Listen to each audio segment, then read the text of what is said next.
بس میں آخری بات کہنے لگا ہوں، اللہ صرف حکم دیتا ہے، تشریع رسول کرتا ہے۔ خدا نے صرف حکم دیا اقیموا الصلاۃ، بس نماز قائم کرو۔ اب اتنے میں کہہ رہا ہوں کہ صرف باب الصلاۃ، کتاب الصلاۃ اگر اٹھا لیا جائے تو الماریاں بھری ہوئی ہیں علماء کی۔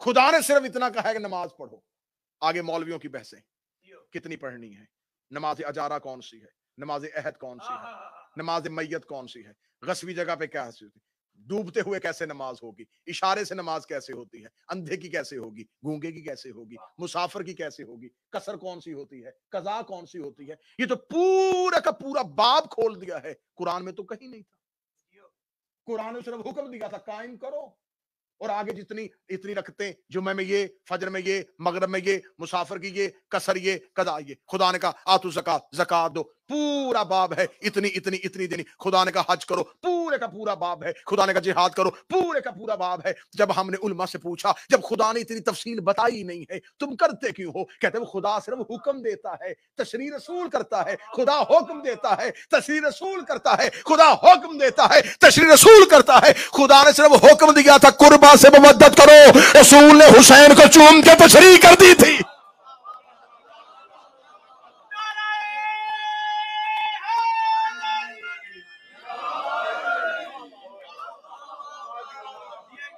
جیسے صرف اللہ نے نماز کا حکم دیا، تشریع رسول نے کی، روزے کا حکم دیا، تفسیر رسول نے بتایا۔ خدا نے صرف یہ کہا تھا قربا سے مودت کرو، حسین کو کاندھوں پہ اٹھا کے، سینے سے لگا کے، منبر پہ زانوں پہ بٹھا کے، سجدے میں پشت پہ لا کے، چوم کے، احترام کر کے رسول نے تشریح بتا دی۔ اب یہ اعتراض کرنا کہ یہ قرآن میں کہاں ہے، یہ قرآن میں کہاں ہے، یہ قرآن میں کہاں ہے، جو قرآن میں نظر آ رہا ہے اسے مسلمان مان نہیں رہے، جو چھپا ہوا ہے اسے ڈھونڈ رہے۔ میں پھر جملہ کہوں گا، شاید آپ بے نیازی میں جملہ کھا گئے، میں پھر جملہ کہنے لگا ہوں، جو نظر آ رہا ہے قرآن میں مسلمان مان نہیں رہے، جو چھپا ہوا ہے اسے ڈھونڈ رہے ہیں، جو نظر آ رہا ہے اسے مان نہیں رہے، جو چھپا ہوا ہے اسے ڈھونڈ رہے ہیں، جو نظر آ رہا ہے اسے مان نہیں رہے، جو چھپا ہوا ہے اسے ڈھونڈ نہیں رہے۔ ابھی میرا خیال ہے 4 لوگوں کو سمجھ آئی، باقی بندے چپ ہیں۔ جو قرآن میں نظر آ رہا ہے اسے مان نہیں رہے، جو چھپا ہوا ہے اسے ڈھونڈ رہے ہیں، جو غدیر میں نظر آ رہا تھا اسے مان نہیں رہے تھے، جو غیبت میں ہے اسے ڈھونڈ رہے ہیں۔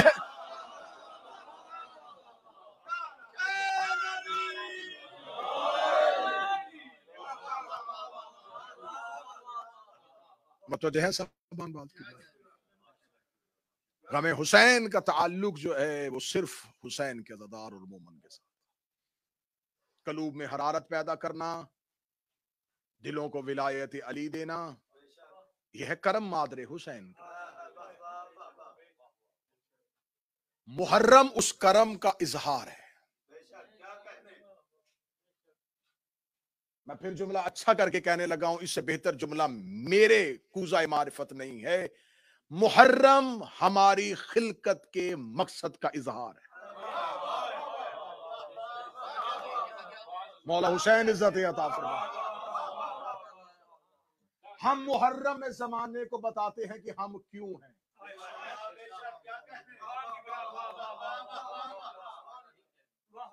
ہم عزاداری برپا نہیں کر رہے، عزاداری ہمیں زمانے میں متعارف کروا رہے ہیں۔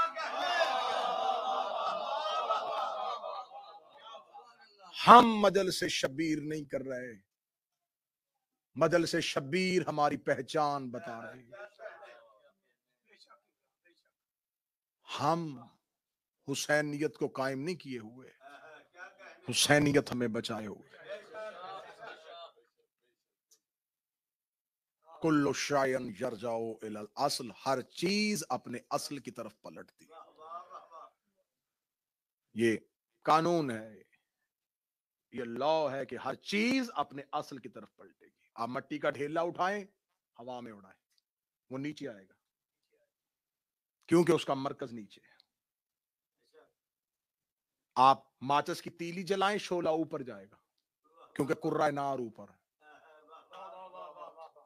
جو چیز جس مرکز سے ہو اس کی طرف پلٹتی ہے۔ مومن مرضی سے مجلس میں نہیں آتا،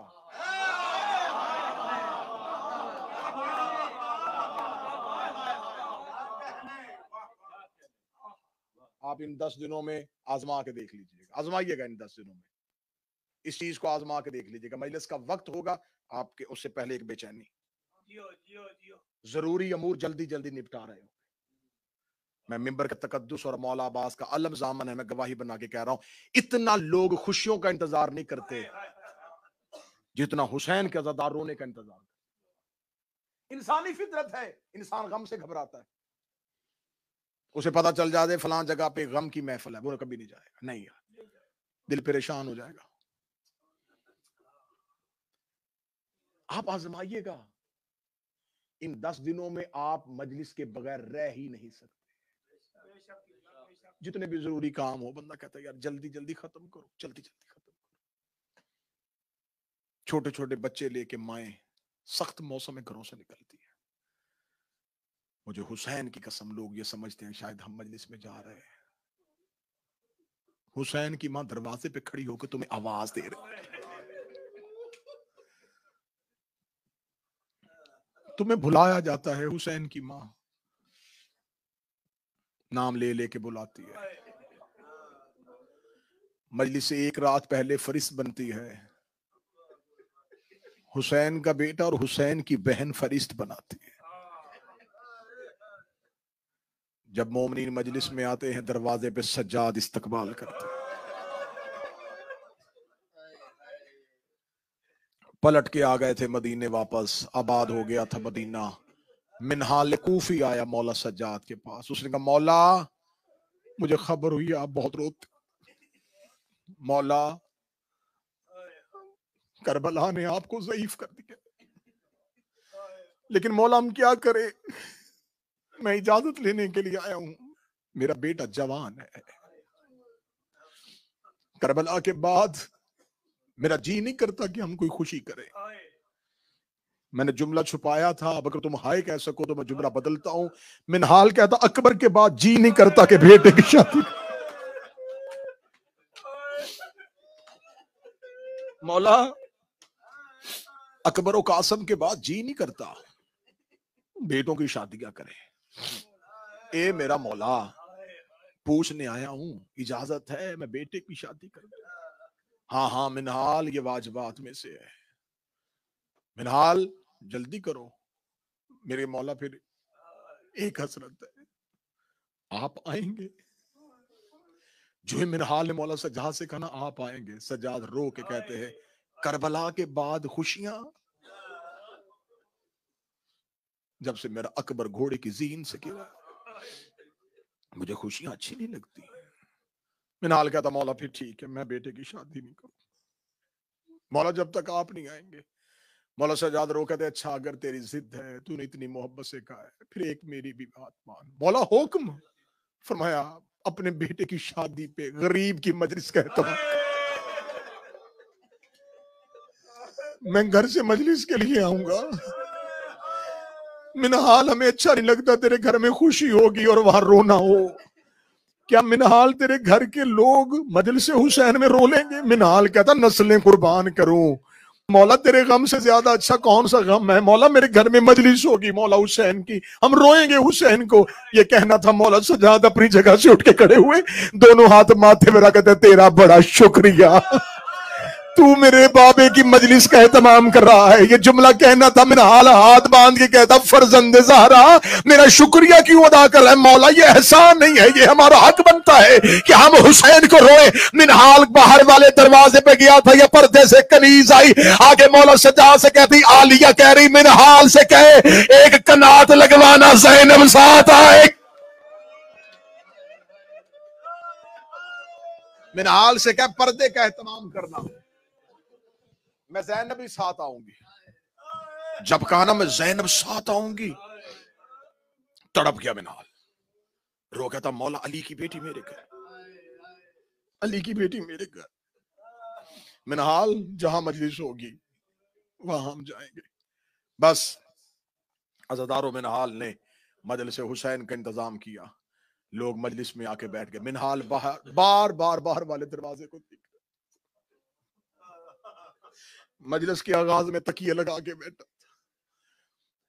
آخر جب مجلس اپنے وسط میں پہنچی، منہال سر جھکا کے کہتا صدیقہ ماں کا بیٹا ہے، وعدہ کیا تھا آؤں گا، اللہ جانے کون سی غلطی ہو گئی ہم سے جو غریبوں کے گھر امام نہیں آیا۔ منہال یہ کہے کہ اٹھ کے باہر کی طرف گیا تو کوئی شخص ہے جو وہاں بیٹھا ہے جہاں لوگوں نے اپنے جوتے اتارے۔ منہال ہاتھ پکڑ کے کہتا مسافر آگے جا کے بیٹھ۔ اتنا جملہ کہنا تھا، یا سید الساجدین نے اپنے چہرے سے رومال ہٹایا، رو کے فرمایا منہال جب سے مجلس کا آغاز ہوا میں سجاد آ گیا ہوں، میں ان کا شکریہ ادا کرنے آیا ہوں جو میرے بابے کو رونے کے لیے آئے۔ غم حسین حسرت ہے، چاند طلوع ہو جائے تو غربت میں دیکھنا، بس چاند کو دیکھ کے ایک ذہن میں بہت لینا، یہ چاند کس کس نے کہاں کہاں دیکھا۔ حسین نے سفر میں دیکھا، زینب نے محمل میں دیکھا، اصغر نے ماں کی گود میں دیکھا، اکبر نے گھوڑے کی زین پہ دیکھا، عباس نے ریت پہ گر کے دیکھا، صغرا نے مدینے میں دیکھا۔ جو ہی آسمان پہ محرم کا چاند دیکھا میرے مولا حسین سفر میں تھے، جو ہی محرم کا چاند آسمان پہ آیا، آج چاند ڈھونڈنا مشکل ہے، اس دور میں ریگستان صحراؤں کا سفر، دور سے چاند کی حسین کی نظر پڑی، میرے مولا نے اپنی سواری چھوڑی، سواری کو وہیں پہ چھوڑ کے حسین نے سر سے امامہ اتارا۔ حسین چاند کی طرف دیکھ کے اپنے گریبان کو کھولتے ہوئے کہہ رہے تھے ان للہ و انا الیہ راجعون، ان للہ و انا الیہ راجعون، ان للہ و انا الیہ راجعون پڑھتے ہوئے 7 بار حسین نے ان للہ پڑھا۔ 7 قدم چلا تھا رسول کا بیٹا، یا علی کی بیٹی کی آواز آئی اما فضہ جلدی کر عباس کو بلا، بی بی فضہ نے آواز دی عباس آقا زادی بلا رہی ہے، عباس جلدی سے بی بی کے محمل کے قریب آئے، جی شہزادی، رو کے کہتی عباس پتہ کر میرا حسین کہاں ہے، میرا جی گھبرا رہا ہے۔ فرمایا بی بی کیوں حسین کو ڈھونڈ رہی ہیں؟ مولا حسین ابھی گھوڑے کی زین سے اتر کے گئے ہیں۔ بی بی رو کے کہتی ہے اللہ جانے تھوڑی دیر سے میرے کان میں میری ماں کے رونے کی آواز آ رہی ہے، تھوڑی دیر گزری ہے میری ماں کے رونے کی آواز آ رہی ہے، میرے حسین کو بلاؤ۔ عباس روتے ہوئے وہاں گئے جہاں کریم کربلا تھا، مولا عالیہ نے تجھے بلایا ہے۔ حسین الٹے قدموں سے چلے، محمل کے قریب آ کر بول علی کی بیٹی کیوں بلایا ہے؟ رو کے فرمایا حسین اپنا سر میرے محمل کے اندر لا۔ حسین کا سر محمل کے اندر آیا، علی کی بیٹی نے حسین کے گلے میں باہیں ڈالی، ماتھا چوم کے کہتی سچ بتا رویا کیوں تھا، سچ بتا رویا کیوں تھا؟ حسین رو کے کہتے زینب محرم کا چاند طلوع ہو گیا ہے، رو کے کہتی جب سے یہ چاند طلوع ہوا ہے بار بار میری چادر سر سے اتر رہی۔ حسین کہیں یہ تیرے اجڑنے کا چاند تو نہیں؟ رو کے فرمایا ہاں عالیہ یہی میری شہادت کا چاند ہے۔ اب اگلی سطر سننا جو بہنوں کے بھائی بیٹھے ہو، بی بی نے کہا کون سا چاند ہے؟ فرمایا محرم کا۔ حسین یہ وہی چاند ہے جس کی نانا نے خبر دی تھی۔ عالیہ یہ وہی چاند ہے، یہ وہی چاند ہے جس کی بابے نے خبر دی تھی۔ عالیہ یہ وہی چاند ہے۔ بھائی ہاسپٹل میں بیمار ہو نا تو کوئی بہن کو کہہ دے کہ اب اس کی زندگی کے دن ختم ہونے والے ہیں، اس بہن سے لمحہ نہیں گزرتا۔ اگلی سطر ہائے کہہ کے سننا، جب عالیہ کو یقین ہو گیا یہ وہی چاند ہے، رو کہتی حسین بتا کتنی راتیں رہ گئی؟ حسین رو کے کہتے 9 راتوں کا مہمان ہے تیرا بھائی۔ تڑپ گئی مصطفیٰ کی بیٹیاں، رو کے کہتی ہے حسین تھوڑی راتیں رہ گئی ہیں، حسین اب میری منت ہے، حسین میرے محمل سے دور نہ جانا، حسین میں بار بار تیرا چہرہ دیکھو، حسین میرا تیرے بغیر اب جی نہیں لگے گا، حسین میں بار بار تیرا چہرہ دیکھوں۔ مدینے کے لوگ کہتے ہم محرم کا چاند آسمان پہ نہیں دیکھتے تھے، جعفر صادق کے گھر سے رونے کی اتنی آوازیں آتی تھی، ہمیں یقین ہو جاتا تھا کہ محرم کا چاند طلوع ہو گیا ہے۔ ایک شخص یمن کا رہنے والا مدینے میں چادروں کا کاروبار کرتا تھا، وہ کہتا کہ میں نے خود دیکھا کہ اللہ جان نے کوئی ایک ایسی رات آئی ہے، میں نے مدینے کی گلیوں میں بھگدڑ مچی ہوئی دیکھی، لوگ تیز قدموں سے دوڑتے ہوئے جا رہے تھے، میں نے ایک بندے کا ہاتھ پکڑ کے پوچھا کہاں جا رہے ہو؟ کہنے لگا دیکھ نہیں رہا کون سا چاند طلوع ہو گیا ہے، ہم جعفر صادق کو اس کے بابے کا پرسہ دینے جا رہے ہیں۔ وہ کہتا میرا پہلا سال تھا مدینے میں، میں بھی اس قافلے میں اس کے ساتھ چل پڑا، میں بھی اس رش میں ان کے ساتھ چل پڑا، میرے ذہن میں رستے میں خیال تھا مدینے میں جعفر صادق کی حویلی ہوگی، امام اپنی حویلی پہ اپنے مسجد میں بیٹھے ہوں گے، ہم میں جا کے ان کے بابا کا پرسہ دوں گا۔ وہ کہتا جب میں مولا جعفر صادق کے دروازے پہنچا، میں کاش وہ منظر اپنی آنکھوں سے نہ دیکھتا، میں نے دیکھا کہ لوگوں کا حلقہ بتا ہوا ہے، میں اس حلقے میں سے امام کو ڈھونڈ رہا تھا، جو ہی میں امام کو تلاش کرتے کرتے میری نظر پڑی ان لوگوں کے حلقے میں کوئی ایک شخص ہے جو زمین پہ ایسے تڑپ رہا ہے جیسے مچھلی بغیر پانی کے تڑپتی ہے، اس کے سر پہ امامہ کوئی نہیں ہے، وہ ایڑیاں رگڑ رہا ہے۔ میں نے شخص سے پوچھا یہ کون ہے؟ آواز ہے یہی تو جعفر صادق ہے۔ جعفر صادق کا نام آنا تھا، قدموں میں بیٹھ کر مولا تو اتنا بے چین ہو کے کیوں رو رہا ہے؟ فرمایا یحییٰ وہ چاند طلوع ہو گیا ہے جس نے میرا گھر اجاڑ دیا، یحییٰ وہ چاند طلوع ہو گیا ہے جس نے ہمارا گھر اجاڑ دیا۔ آپ آئمہ کی سیرت اٹھا کے دیکھیں، آپ کی آئمہ محرم مناتے کیسے تھے؟ میرے 9ویں امام نے اپنے 10ویں امام بیٹے کو وصیت میں کہا تھا منا میں پیسے دے کے عزاداری کا اہتمام کروانا، کوئی رونے والا نہ ملے، کوئی غلام اکٹھے کر لینا، ان کو اجرت دے کے کہنا حسین کو رو۔ یہ میرے 9ویں امام کی وصیت ہے۔ 10ویں امام سے کہا منا میں حج کے دنوں میں اگر کوئی شیعہ نہ ملے حبشی غلام بلا لینا، انہیں پیسے دے کے کہنا ہائے حسین کہہ کے روئے، حج میں میرے بابے کی غربت چھپنے نہ دینا۔ 7واں شہنشاہ بغداد کے قید خانے میں محرم کی 10 راتیں زنجیروں سر پہ مار کے روتا تھا۔ میرے 8واں شہنشاہ خراسان کا والی محرم کا چاند طلوع ہوا، میرے 8ویں مولانا کا کوئی دیبل کو بلاؤ، ایک شخص دوڑا ہوا دیبل تجھے امام رضا نے بلایا۔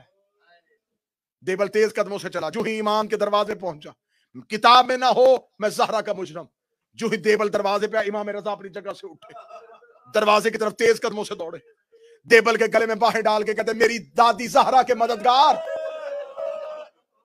اے میری ماں فاطمہ زہرا کے مددگار، تجھ پہ میرا سلام یا ناصر امنا، اے میری دادی زہرا کے مددگار تجھ پہ میرا سلام۔ دیبل تڑپ گیا، دیبل تو نے کوئی میری جد کا مرثیہ لکھا ہے؟ دیبل کہتا رات ہی نیا مرثیہ لکھا ہے۔ امام کہتے جلدی سنا، میں حسین کو رونا چاہتا ہوں۔ دیبل ممبر پہ آیا، دیبل ممبر کے قریب کھڑا ہو کے مرثیہ پڑھنے لگا، امام کی آواز رک، ممبر پہ بیٹھ۔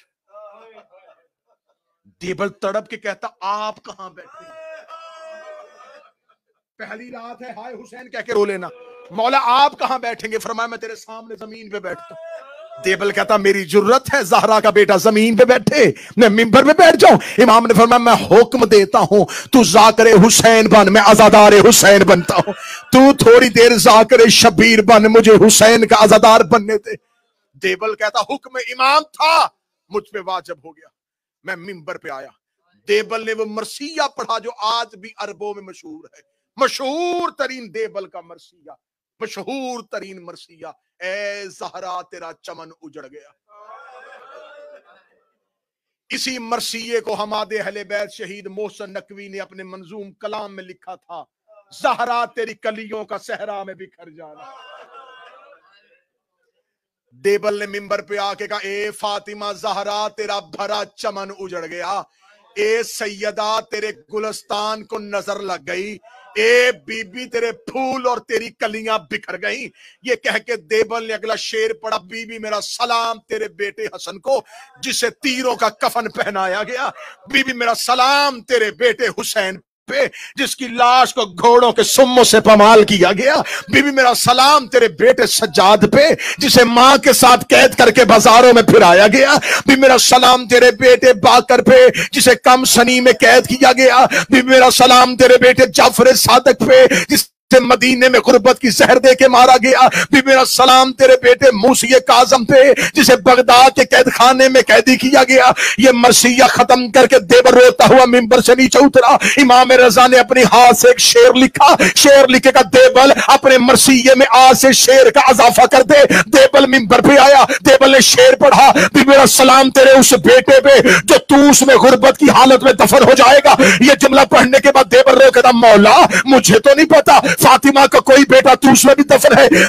امام رضا نے گریبان کے بٹن کھولے, روکا یہ تیرا وہ غریب امام ہے جو توس میں اکیلا دفن ہو جائے گا. دیبل نے دوبارہ شعر پڑھا. مجلس کا ماحول تبدیل ہو گیا, لوگوں کو غش آنا شروع ہو گیا. دیبل دوسری بار شعر پڑھنے لگا. یا عورتوں کی طرف سے کنات پھٹی, ایک سفید سر والی کنیز روتی ہوئی آئی. روکا دی دیبل دوبارہ شعر نہ پڑھنا, جب سے تو نے شعر پڑھا ہے کبھی رضا کی کوئی بہن بے ہوش ہو رہی ہے, کبھی رضا کی کوئی بہن بے ہوش ہو رہی. آؤ پہلی رات مولا سے کہے اے مولا رضا تیری بہنوں نے تیری شہادت کے شعر سنے تھے اور وہ گھر میں بے ہوش ہو گئے. حسین کی 3 سگی بہنیں 70 قدم کے فاصلے پہ